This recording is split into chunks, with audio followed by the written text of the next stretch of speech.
So Shelley, you cut into people, right? That's your job. You're a surgeon. And when we think of surgery at this point, we only go in to cut someone out. There's always a risk involved. It's a serious intervention.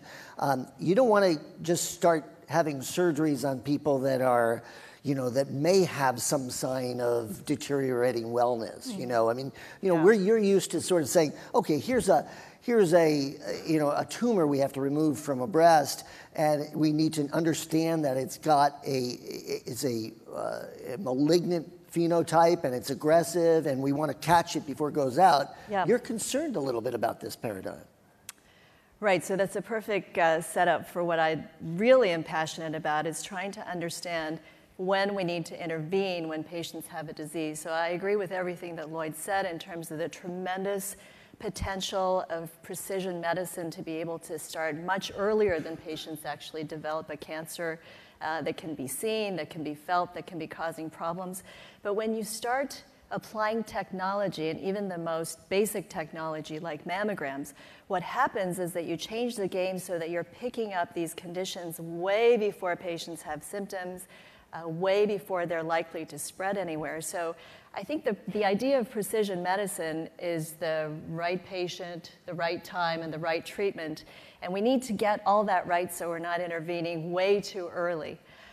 The reason that this, I think, is very important for this conference is that we're talking about technology and applying technology for picking things up when they're early, using liquid biopsies. I mean, there are lots of buzzwords. But what I like to tell people is, and Lloyd knows this too, there's 37 trillion cells in each of our bodies right now as we're sitting here. And all of those cells undergo cell division at some time during our lives. And every time there's cell division, there's the opportunity for the genetic material to go wrong and for there to be a cancer that develops from that. So there's enormous potential for the machinery to screw up. But most of us are in this room and we don't have cancer because we all have endogenous systems that work.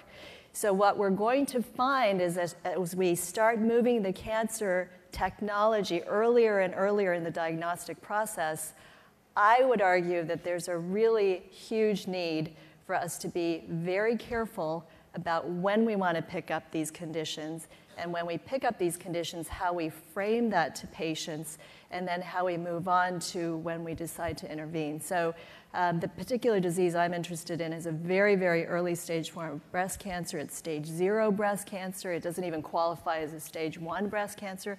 But since mammograms were introduced, and again, this is the most basic of technologies. We're not talking about any of the fancy stuff that we're going to be introduced to in the next couple of days.